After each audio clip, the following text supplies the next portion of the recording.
A proposta de municipalizar algumas escolas estaduais tem gerado preocupação no ensino da comunidade acadêmica. As escolas vão fechar? Para onde vão ser transferidos os alunos? Os professores vão ser demitidos ou serão remanejados para os municípios? Qual o futuro do ensino? Será que municipalizar a educação é a garantia de qualidade? O programa Ponto de Vista abre espaço hoje para discussão que mexe com a vida de quase 300 mil estudantes do ensino fundamental.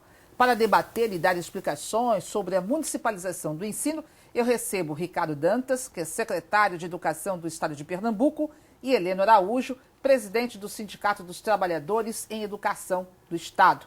Muito boa noite para você que nos acompanha, boa noite e muito obrigado por ter aceitado o nosso convite. Secretário, a gente gostaria que o senhor explicasse por que municipalizar o ensino. Boa noite, Eliane, boa noite, Heleno, telespectadores. A municipalização, na verdade, é um projeto ainda dentro do governo do Estado, onde temos a meta dentro da Secretaria de Educação de apresentar ao núcleo de gestão do governo, até o final desse mês de agosto, esse planejamento para, em sendo aprovado, a gente iniciar esse processo de municipalização. A municipalização tem a ver com a especialização da rede municipal, de um lado, e da rede estadual em níveis de ensino. Hoje existe uma atribuição constitucional compartilhada para o ensino fundamental e a proposta é que a gente siga o que vem dando certo em alguns estados brasileiros, a exemplo do caso de sucesso do Ceará, onde já houve toda a municipalização e melhor do que a municipalização foi a qualidade que melhorou no ensino do Ceará. Então, Pernambuco está fazendo uma proposta ainda para que isso seja apreciado pelo núcleo de gestão do governo e a gente está aqui exatamente para tranquilizar, para esclarecer, para tirar todas as dúvidas que porventura ainda existam, porque sabemos que o processo está apenas começando porque está na fase de planejamento e que não existe ainda ações concretas de fazer isso na rede estadual. Secretário, a ideia do governo é passar todo o ensino fundamental, que hoje é de responsabilidade da rede estadual de ensino, para os municípios. Exatamente. Essa é a premissa básica. Isso já vem sendo feito desde 2008 com o ensino fundamental 1, que pega da primeira à quarta série, né? E isso nós já temos aí em torno apenas de menos de 5% dessas matrículas do Fundamental 1. E o que é agora essa segunda etapa, que está sendo planejada e que vai ser validada ou não pelo núcleo de gestão do governo, é a gente fazer esse segundo movimento para as 280 mil matrículas aproximadamente do Ensino Fundamental 2, que pega do 5º ao 9º ano, aí que é chamado Ensino Fundamental 2, anos finais. Anos finais. Heleno, o sindicato parece que não concorda ou não aceita a maneira como está sendo feito todo esse processo, ou dá o pontapé inicial, né, para esse processo de municipalização? Exatamente. Boa noite a todos. Nós temos uma posição contrária a essa medida tomada pelo governo do Estado, até por entender que tanto a Constituição Federal e a Lei de Diretrizes e Bases da Educação ela define atribuições de cada ente federado e para o município, educação infantil e ensino fundamental, e para o Estado também o ensino fundamental e ensino médio. Então, para que o telespectador entenda esse processo, a cada R$100 de impostos arrecadados, R$58 fica com a União, R$24 fica com o Estado e apenas R$18 fica com o município. A educação básica tem 3 etapas, educação infantil, fundamental e médio. Então, essa proposta joga 2 etapas para quem menos recebe recursos nesse processo. Então, entregar a responsabilização de uma etapa de ensino que deveria ser compartilhado com oferecimento direto pelo ente federado, estadual e municipal, na perspectiva de garantir o direito à educação, que é a base fundamental. Quando se fala em garantir a qualidade não pode ser medida pelo índice que é colocado aí, que é chamado de IDEB, o Índice de Desenvolvimento da Educação Básica, que avalia apenas a disciplina de matemática e de português e a taxa de aprovação nessas etapas de ensino. Quando falamos no direito à educação, é garantir que o município e o Estado, com apoio da União, garanta aqui em Pernambuco que esses 1.107.000 pessoas analfabetas tenham o direito de estar na escola. Quase 2 milhões de pessoas analfabetas funcionais, que só têm até 4 anos de estudo, têm o direito a estar na escola. E no próprio ensino fundamental e médio da rede estadual, em torno de 112 mil crianças abandonam a escola anualmente. Então, é esse cuidado que a gente tem que ter no direito à educação, que tem que compartilhar essa responsabilidade de forma coletiva. Mas o sindicato coloca que os municípios, em função de receber um reparo em relação aos impostos de recursos, ser tão pouco em relação ao Estado e ao governo federal, não vai ter condições de assumir essa responsabilidade. Nem assumir as demandas que temos hoje de matrícula, nem dar conta do que está fora, que precisa entrar, né? Então, o poder público tem que garantir o direito dessas pessoas que estão fora para poder garantir o acesso à educação. E não é transferindo escola do Estado para o município do Estado que vai resolver. Mas, secretário, eu não digo aqui na região metropolitana, e está aí o sindicato que poderá até citar algum exemplo, se for o caso, mas no interior do Estado, quando se municipaliza, tem prefeituras que hoje já não conseguem dar conta do que tem e das escolas que tem.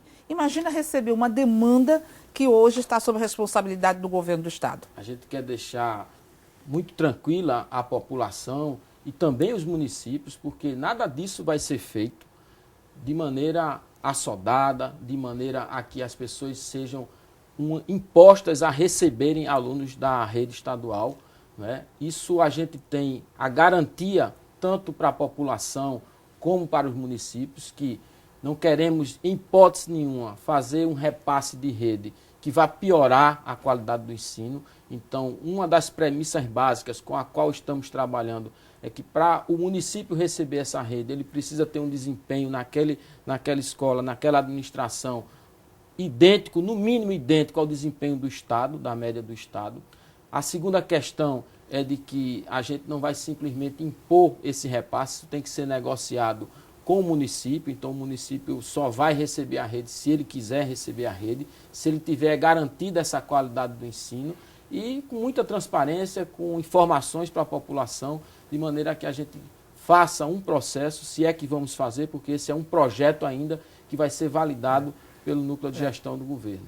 Enquanto sindicato, a nossa preocupação não é apenas com os trabalhadores em educação, mas é a preocupação com a própria condição do município. O Fundeb, que o secretário citou, ele trabalha não com os 25% dos recursos para o fundo, é 20% apenas, uma parte dos 25%.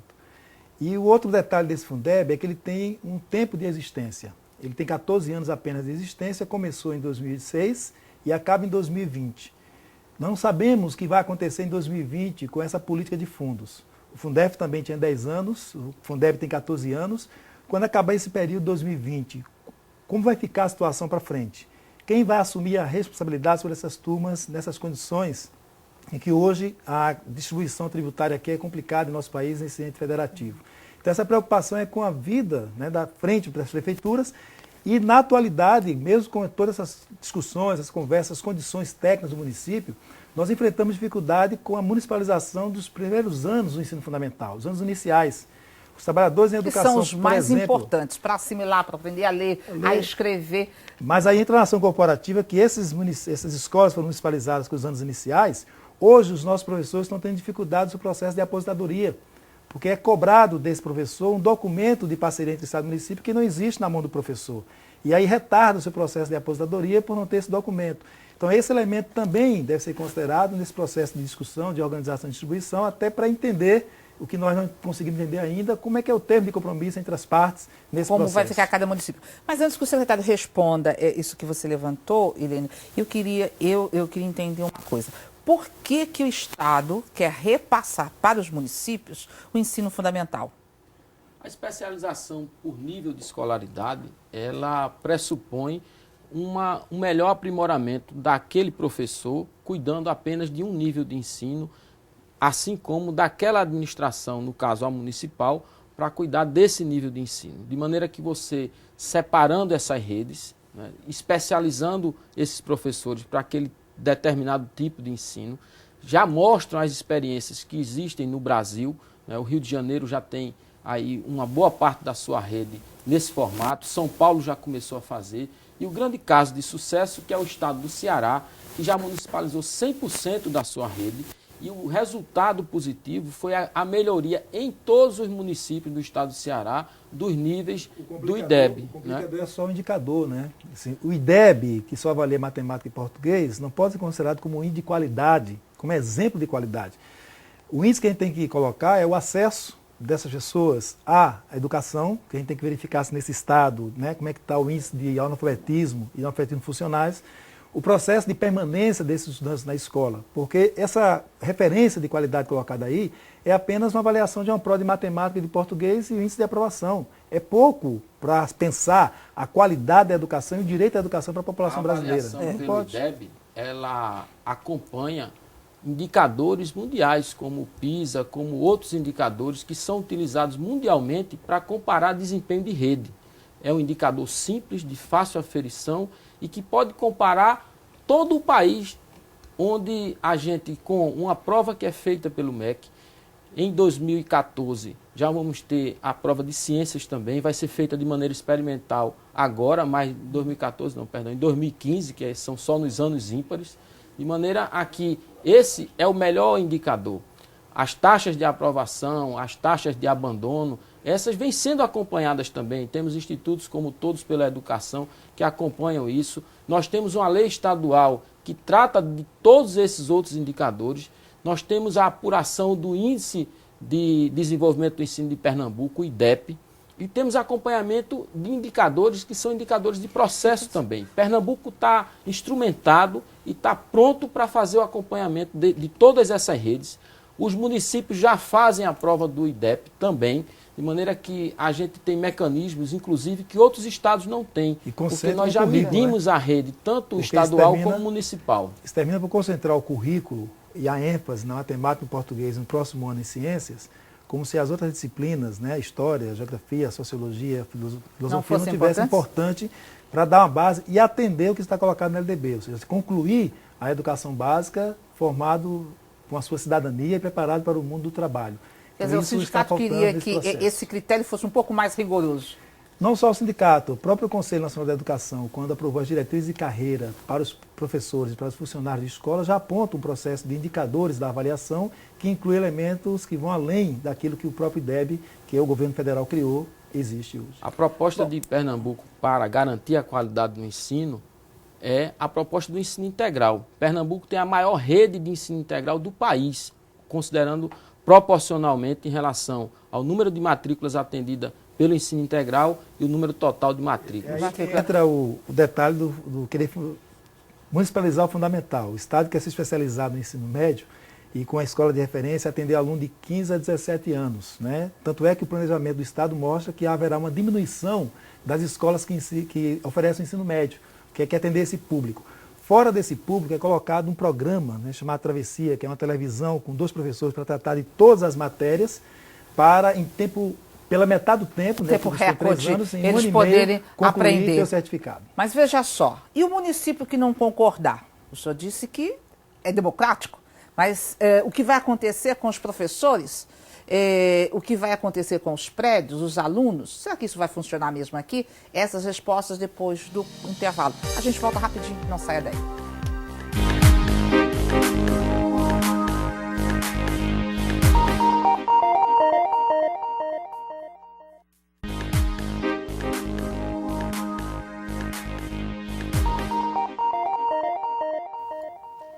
O ponto de vista desta noite recebe Ricardo Dantas, secretário de Educação do Estado de Pernambuco, e Heleno Araújo, que é presidente do Sindicato dos Trabalhadores do Estado, dos Trabalhadores em Educação. E em debate a municipalização do ensino. Secretário, o senhor disse no primeiro bloco que o município que não quiser, o prefeito que não quiser municipalizar o ensino, ele vai ser atendido. Mas o que poderá acontecer então? Vamos supor, se eu sou prefeita de um município, não quero essa responsabilidade. Os alunos das escolas estaduais que existem no meu município vão continuar sob a responsabilidade do Estado. E aí? Com certeza, continuam sob a responsabilidade do Estado e continuarão sendo atendidos, porque essa é uma obrigação complementar do Estado de atender também o aluno do ensino fundamental, não só o aluno do médio, que aí é a obrigação exclusiva do Estado. O que se busca aqui é a especialização das redes. Pernambuco tem investido na escola integral como o grande salto de qualidade que precisa ser dado no ensino. A gente tem no IDEB de 2011, o melhor estado teve 4 pontos no IDEB, que foi o estado de Santa Catarina. Nós já temos aqui na rede estadual do ensino integral um IDEB de 4,5. demonstrando que essa é uma aposta correta, né, para a melhoria da qualidade do ensino. E o que se busca é que o Estado de Pernambuco cuide do ensino médio e do ensino profissional. Nós queremos colocar o ensino profissional ou o ensino técnico em 100% das escolas de ensino médio. Agora, secretário, ao longo dessas últimas semanas, a gente aqui da TV, nós recebemos muitas ligações e ocorreram vários protestos em bairros, em várias cidades aqui da região metropolitana, e não só com a participação de alunos ou professores, mas dos pais também, dizendo que não querem a municipalização. E com o receio seguinte, a escola vai fechar, os professores vão ser demitidos, aonde meu filho vai estudar, a prefeitura não tem condições de absorver. E aí? E a situação é diversa em todo o estado. Nós temos situações de escolas que eram do estado, passou para o município, melhorou suas condições físicas, e o inverso também. Né? Em Olinda, por exemplo, a escola já foi municipalizada no passado, hoje está aí em condições precárias, né? Como a Coração de Jesus, por exemplo. E a comunidade, ao ver essa situação, tem a preocupação colocada aí. Então, todo debate que chega na escola, a pessoa acredita que vai ser municipalizada. Tem a realidade dessa situação lá. Escolas que muitas vezes oferecem esse ensino na hora da municipalização diferente num bairro distante onde está colocado. E todas essas preocupações que a comunidade levanta, que junto com a comunidade escolar, os trabalhadores também, que receberam até a informação de ter limite de tempo para sair da escola. Então tudo isso vai juntando e traz as preocupações. Levamos ao secretário de Educação todos esses pontos, né, discutimos uma reunião longa e foi passado para a gente que não há essa orientação de aplicação desse processo, mas o que está vendo é essa diferença, essa distância aí do que está sendo planejado, pensado, montado, organizado, e o que está acontecendo na prática. Né? Porque a população está sentindo isso, está acontecendo, fazendo manifestações, várias canto, informações, né? E acredito, pelo que o senhor está dizendo, que ainda vai ser aprovado, muitas dessas informações não passam de boato. Exatamente. A gente quer aqui aproveitar para esclarecer muito do que está acontecendo é fruto de boato, fruto da falta de informação, fruto das pessoas que querem deturpar um processo que sequer começou.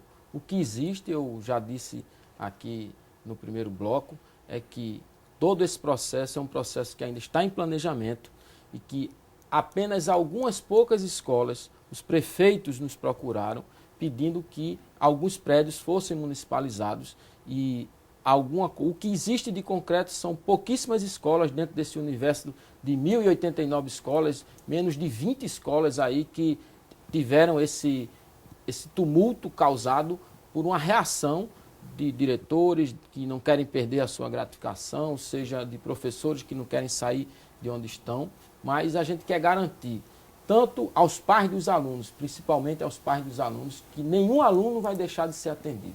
Queremos garantir aos professores... Quais cidades hoje querem a municipalização e entraram com esse pedido?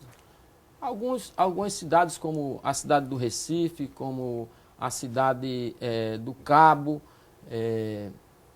De cabeça eu não tenho assim todas as... Mas Recife e o Cabo foram dois municípios Recife e o Cabo, que solicitaram. dois exemplos aí concretos, onde solicitaram. A gente tem uma fila de vários ofícios de prefeitos, né, pedindo isso, e nós estamos segurando para poder aprovar toda essa sistemática, aprovar uma regulamentação discutida aí a necessidade com o próprio Sintep, na última reunião que tivemos, a necessidade da gente fazer uma regulamentação, de deixar clara quais são as regras, mas garantir também ao profissional da educação, ao nosso professor, ao nosso técnico educacional, que não vai haver nenhum prejuízo, seja para a previdência, para a aposentadoria desse professor, nenhum prejuízo vai haver para nenhum desses profissionais. Vamos para a prática, secretário. Vamos supor, tem os professores de uma escola, já que a cidade do Recife ou do Cabo de Santo Agostinho que solicitaram essa municipalização. Tem um prédio que é do Estado, onde funciona determinada escola. Esse prédio vai ser repassado para o município, ou o prédio continua sendo do Estado e vai ser alugado para o município, e o município vai ter que pagar aluguel, ou o Estado tudo vai ter que sair de lá, o município vai ter que construir outro prédio, uma outra escola. O que vai acontecer na prática? Nesses poucos prédios onde houve essa solicitação das prefeituras, o que aconteceu, na imensa maioria dos casos, foi que o Estado cede o prédio sem ônus nenhum para a prefeitura, não só o prédio, mas todas as instalações físicas, equipamentos, cede os professores também para o município, mantém até o final do ano todo o apoio de limpeza, de vigilância, de porteiro, né? Então toda a estrutura, material, merenda também, né? Todo o apoio para que não haja solução de continuidade, para que as pessoas que convivem em essa comunidade escolar não seja afetada em nada em relação à rotina que já existe, em relação a todos os benefícios que esses alunos já têm. Então, não vai haver nenhum fechamento de escola, em hipótese nenhuma, isso a população pode ficar tranquila e que todos os direitos dos profissionais da educação também vão ser preservados. Mas na fala do secretário já fica alguns elementos que deixam preocupação. Né? Até o final do ano, né? Exatamente. Você tem todo um passo que é repassado até o final do ano, então acabou o ano, é aquilo que eu falei no início. Então o prefeito ele tem o prédio, tem o pessoal dele, quer colocar e vai deslocar o profissional do Estado para onde? Então essa preocupação está colocada. E faz 2 semanas que nós resolvemos 2 casos de municipalização que foi feita dos anos iniciais, que as pessoas estão sem aposentar há mais de 66 meses. Então, são situações concretas que estamos colocando aí. O senhor colocou bem, por exemplo, assim, vamos supor, se a municipalização ocorresse na metade do ano, até o final do ano, teria todo o apoio na parte de estrutura ainda tem um detalhe do governo do Estado. Desse tempo, por conta do censo escolar.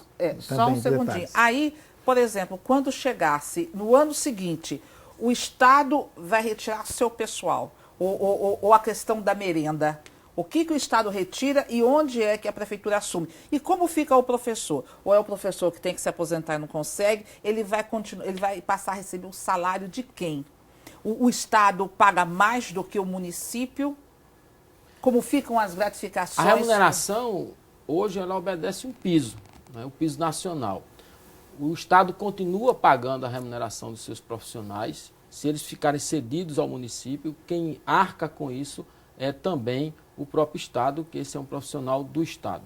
O que o município vai arcar é com a questão da merenda e ele vai receber, na hora que essa matrícula passa para ele vai receber recurso do FNDE para fazer essa merenda, para custear essa merenda. Então, na realidade, o município vai custear a merenda, a limpeza, a segurança, mas os professores, eles continuam sendo funcionários do Estado, continuam recebendo do Estado. Do Estado. Perfeito.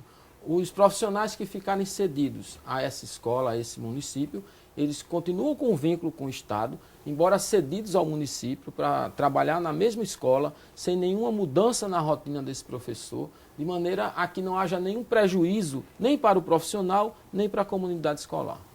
Então, na prática, não é assim que acontece. Por quê, Eliano? Porque na prática, além de ter prazos estabelecidos agora, antes mesmo de aprovar o núcleo gestor do governo, já tem prazo para procurar escolas, né, fazer transferência que já está estabelecido na prática. Mas procurar a escola, quem está divulgando e quem está dizendo isso, que os professores têm... É fruto de diretores que estão mal intencionados e de diretores que estão intencionados. Eles ouviram do gerente regional de ensino que passou orientação para o conjunto de diretores. Essa orientação não existe. O próprio sindicato quis participar de uma reunião com diretores e gerente regional para discutir a questão e naquela ocasião não foi permitido porque não tinha sido convidado o sindicato para participar de uma discussão interna. E tinha a ver com o tema de municipalização. E aquilo que eu quero repetir aqui, quando chegar o ano que vem que o município está com a rede, a escola fica com ele, o prédio, meu prédio está com seus alunos, ele tem um quadro de pessoal dele que infelizmente é colocado sem concurso público e termina por ocupar esse espaço, tirando os professores que são da rede nesse processo. Eu não estou colocando isso no que vai acontecer, eu estou colocando o que aconteceu com os anos iniciais, foi assim. E a história vai se repetir. Na Por isso realidade, que estamos alertando o Estado. Se esse projeto for aprovado, e pela maneira como o senhor coloca, a gente acredita que o Estado que vai ser aprovado.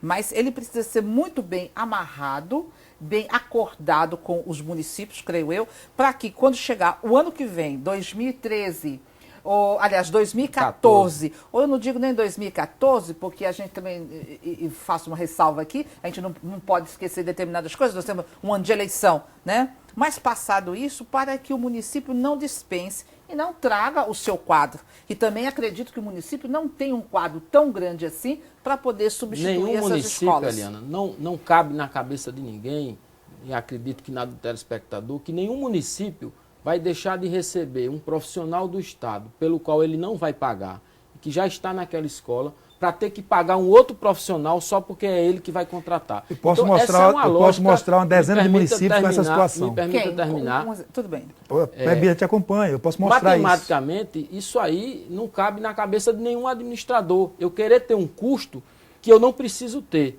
Então, a receita vai para o município, ele vai ter essa receita adicional pelo próprio mecanismo do Fundeb, vai ter uma receita adicional pelo ICMS, porque a lei do ICMS foi alterada e a participação saiu de 3% para 10%, sendo 5% em função de qualidade do ensino e 5% em função do número de matrículas, um estímulo para que o município ele vá assumindo essas matrículas, mas ele vá também, de outro lado, recebendo mais receita e recebendo com qualidade, de maneira que o financiamento disso aí está garantido para o município, seja pelo mecanismo do Fundeb, seja pelo mecanismo da merenda escolar, pelo número de matrículas, seja pela maior participação na lei do ICMS, que foi alterada para que garantisse esse estímulo aos municípios do estado de Pernambuco. Então a lógica é essa, a lógica dos recursos, não das pessoas. Os prefeitos correm atrás das matrículas porque tem recurso a mais de ICMS, de imediato. Essa loucura de querer fazer a municipalização fundamental antes de fechar o censo de 2013. Por que antes de fechar o censo de 2013? Por que vai nesse período? Porque só contabiliza para 2014 esses alunos dentro do Fundeb se entrar no censo deste ano. Por isso essa loucura de metade do ano você querer mudar esse processo. Então, o que nós condenamos é essa postura. É pensar nos recursos sem pensar no atendimento às pessoas, né, e das condições para que atue. Quando se fala em recursos, se fala em dinheiro, exatamente, preciso tomar muito cuidado. A categoria, esta semana fez a Assembleia, só fez reafirmar uma posição congressual da categoria de ser contra esse processo de municipalização, porque não cabe, né, nessas condições de garantir o direito à população com qualidade. Heleno e secretário, na realidade o nosso tempo chegou ao fim, passa assim rapidinho. Mas o que eu gostaria de dizer é que essa discussão ela não pode parar por aqui. Eu acho que quem está em casa, que tem filhos estudando no ensino fundamental, tem que participar, tem que procurar acompanhar e até para cobrar das autoridades, seja o governo do estado enquanto autoridade e seja o sindicato enquanto representante aí de uma grande categoria. Certo? Muito obrigado pela participação de vocês aqui e a gente vai voltar a falar nesse assunto para chegar ao fim dessa história. E por hoje é só, mas sábado que vem tem mais. Você pode participar, envie para a gente perguntas e dê sugestões de temas que gostaria de ver discutido aqui. E para rever o programa de hoje, anote o nosso endereço eletrônico, facebook.com/programa Ponto de Vista. E pelo Twitter, deixe também o seu recado em @PontoDeVista4. Uma ótima noite, um excelente domingo e até o próximo fim de semana.